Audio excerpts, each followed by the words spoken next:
Manchester United score, they always score. The big goal is coming up. Peter Schmeichel is forward. Can he score another in Europe? He's got one in Europe already. Beckham in towards Schmeichel. It's comfort to Ayor. Cleared. Giggs with a shot. Sheringham!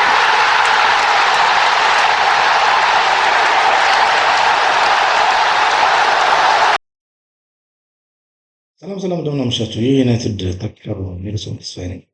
ሁሉ ሰላም። ያው ማንቸስተር ዩናይትድ ዛሬ ደርሰን ለማስፈረም ከጫፍ ደርሷል። እንደሚታወቀው የአትላንታው ብራዚላዊ የመሃል አማካኝ ተጫዋች ከዩናይትድ ጋር ስሙ ከተያዘ ቆይቷል። ባለፈው ሳምንት ማንስተር ነው ነበረ።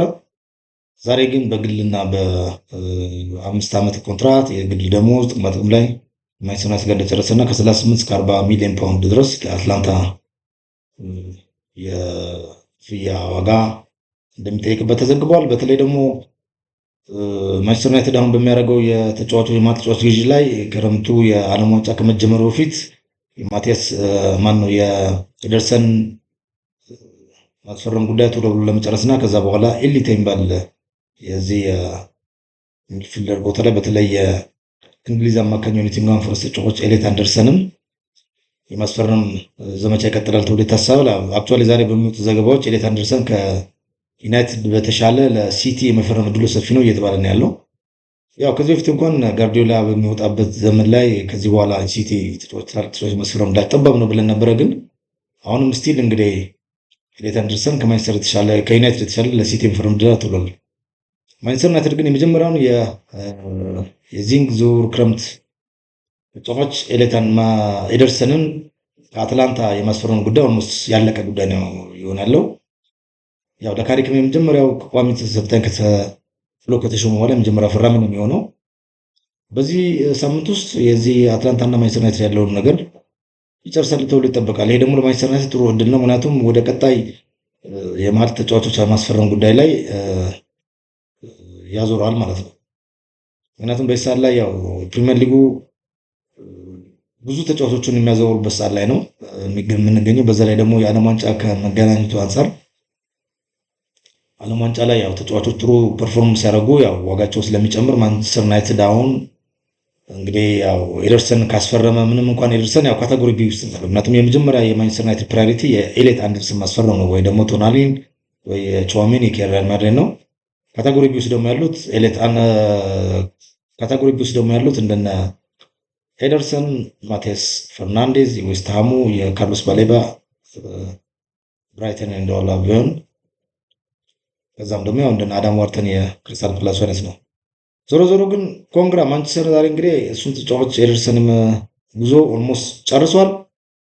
ሌላ ዛሬ በዛሬው ቀን የፕሪሚየር ሊጉ ትልቁ ዜና የእንግሊዝ ፕሪሚየር ሊግ ማለት የትራንስፈር የዝውውር ጉዳይ ሆነው የአንቶኒ ጎርደን ከኒውካስትል ወደ ባርሴሎና ለመሄድ ተስማምቷል። አክቹዋሊ ባርሴሎና ተጠይቆ መቼስ እምቢ አትልም። ባርሴሎና ወደ 70 ሚሊዮን ፓውንድ አካባቢ አቅርቧል ነው የሚባለው። 70 ሚሊዮን ዩሮ አካባቢ አቅርቧል ነው የሚባለው። ዛሬ የወጡ ያሉ ዘገባዎች በሙሉ ስለ አንቶኒ ጎርደን ከኒውካስትል ወደ ባርሴሎና ሄደን ነው። ያው ይሄ ደግሞ ኢምፓክቱ የማርኮስ ራሽፎርድ የባርሴሎና ላይ የመቆየት እድሉ ይጠባል ብዬ አስባለሁ። ምክንያቱም ያው እንደሚታወቀው የባርሳ የፋይናንሻል ፌር ፕሌይ ላይ ያው እንደ እንግሊዙ ቢሆንም ካለው በጀት እና ከዚህ በፊት የወጣቸው ኤክስትራ በጀቶች አንጻር ሲታይ ብዙ ፋይናንሻል ስትሬንግዝ የለውም። ግን የአንቶኒ ጎርደን ለማስፈረም በግል ደረጃ እንደተስማማ እየተነገረ ነው ያለው። ሌላው የዛሬ የትራንስፈር ኒውስ ላይ ያለው ሌላ ዜና እንደሚታወቀው ጃሬድ ቦወን የዌስት ሃም ተጫዋች የማንቸስተር ዩናይትድ ደጋፊ ነኝ፣ ያው በነፃነት የማንቸስተር ዩናይትድ ደግፈው ምናምን የሚል ትናንትና በሚዲያዎች ላይ ተናግሮ ነበርና እሱን አያይዘው አውጥተውታል። ያው ብዙ ጊዜ ተጫዋቾች ለማንቸስተርም ወይ ለአርሰናል ለመፈረም ፈልጉ ድሮ በነፃነት የእንትና ደጋፊ ነኝ የማንቸስተር ደጋፊ ነኝ ምናምን ይዟል። ኖርማሊ ማንቸስተር ዩናይትድ ያው ጃሬድ ቦወን በእንግሊዝ ፕሪሚየር ሊግ ካለው ልምድ አንፃር ይጠቅመዋል፣ ግን ደግሞ ፕራዮሪቲ ቦታ አይደለም። ምክንያቱም በሱ ቦታ ላይ እንደ አማድ ያለው የቡሞም ስላሉ ፕራዮሪቲ ቦታ አለም። ሶዛት ማንቸስተር ዩናይትድ ዛሬ ኤደርሰንን በዚህ ሳምንት ውስጥ ከጨረሰ ቀጣይ ፎከስ የሚያደርገው ወደ ማቲያስ ፈርናንዴዝ ነው ብዬ አምናለሁ። የዌስት ሃም ማቲያስ ፈርናንዴዝ ከዚህ በፊት ሳውዛምፕተን የተጫወተ ወጣት ልጅ ነው። የፖርቹጋል ብሔራዊ ቡድን ተጫዋች ነው። አሁን ላይ በዋጋው ሳውዛምፕተን ወደ ዌስት ሃም ሲሸጥ 38 ሚሊዮን ፓውንድ አካባቢ ነበር የሰጠው። አሁን ግን ወደ 50 እስከ 65 ሚሊዮን ፓውንድ አካባቢ ጠይቁበት ይችላል። ግን እንደሚታወቀው ዌስትሃም ዩናይትድ ፕሪሚየር ሊግ ስለወረደ ፋይናንሻል ሬጉሌሽን ላይ ትንሽ የፋይናንስ አሳሳቢ ስለሚሆንበት ምክንያቱም ያስፈርማቸው እጁ ላይ ያሉ ተጫዋቾች በቻምፒዮንሺፕ ክፍያና በቻምፒዮንሺፕ ውድድር በሚያገኘው ገቢ መሸፈን ስለማይችል መሸጡም አይቀርም። ኖት ኦንሊ እሱም ብቻ አለ ማቲያስ ፈርናንዴዝ ብቻ ሳይሆን ያው እንዳልኩት እንደ ጃሬድ ቦውን ሌሎችም ተጫዋቾች ከዌስትሃም መውጣታቸው አይቀርም። ሶዛት ያው ቀጣይ ማንቸስተር ዩናይትድ እንግዲህ የዛሬ እንዳልኩት ይሄንን ዝውውር ከጨረሰ ወደ ማቲያስ ፈርናንዴዝ መሄዱ አይቀርም ማለት ነው። ሌላ ትላንትና ትንሽ ሮይ ፈርዲናንድ አንድ አክቹአሊ ያው ሪኮመንድ ነው ያደረገው ማንቸስተር ዩናይትድ የባርሴሎናውን የቀድሞ የባርሴሎናውን አጥቂ ያው እንግዲህ ሙሉ አልቆ ስለተሰናበተ ሌንዶስኪን ቢያስፈርም ተጠቃሚ ይሆናል እያለ ያለው አንደኛ ያው ፊዚካል ፊትነሱ ለእንግሊዝ ፕሪሚየር ሊግ የሚያመች ነው። ልምዱ ደግሞ ለነ ቤንጃሚን ሼስኮ አይነት ተጫዋቾች የተሻለ ልምድ ይሰጣቸዋልና ማንቸስተር ዩናይትድ አንድም አሁን ከሚሳተፍበት ለአራት ዋንጫ አንግል አጥቂ ስለሚያስፈልገው ሌንዶስኪን እንዲያስፈርመው ጥሩ ነው ብሎ ሪኮመንድ አድርጓል። በተያያዘ ዜና ያው እነ ቼልሲ ፖል ካልመር ላይ የፕራይስ ታግ አስቀምጠዋል። ያው እንግዲህ ፕራይስ ታጉ ምናልባት ፍራቻ ኑሯቸው ይችላል። ምክንያቱም ፖል ካልመር አሁንም ለዓለም ዋንጫ ለአንድ ጊዜ አልተመረጠም። ስለዚህ ወደ ሌሎች ክለብ ይንቀሳቀሳል ወይ ደግሞ ሊሸጥ ይችላል። ፈላጊዎች ብዙ ናቸው ላስቡ ነው መሰለኝ። በተለይ ማንቸስተር ዩናይትድ እና ማንቸስተር ሲቲ አክቹዋሊ ማንቸስተር ዩናይትድ ከባጀቱ አንጻር ፕራዮሪቲ አይሰጠውም፣ ግን ማንቸስተር ሲቲም ከዚህ በፊት ተጫዋች ነው የነበረው። ግን ደግሞ ያው ሌሎች ፈላጊ ሊኖር ስለሚችሉ ፕራይስ ታግ አስቀምጦበታል። ስለዚህ ያው እንግዲህ በዚህ ዙሪያ በትራንስፈር ኒውስ ዙሪያ ከዚህ በኋላ በየቀኑ የምናቀርባቸው አንዳንድ ሌተስት ኢንፎርሜሽኖች ወይ ደግሞ ታማኝነት ያላቸውና ጥራት ያላቸው አት ዘ ሴም ታይም በዛው መጠን ደግሞ አዳዲስ ዜናዎች በየጊዜው ስለሚለቀቁ እሱን አፕዴት እናደርጋለን። ይህን ቻናል ሰብስክራይብ አድርጉት። ቻናሉ እንግዲህ የማንቸስተር ዩናይትድ ፋን ዞን ነው። ይህ ቻናል ዩናይትድ ከሩም ነው የሚባለው።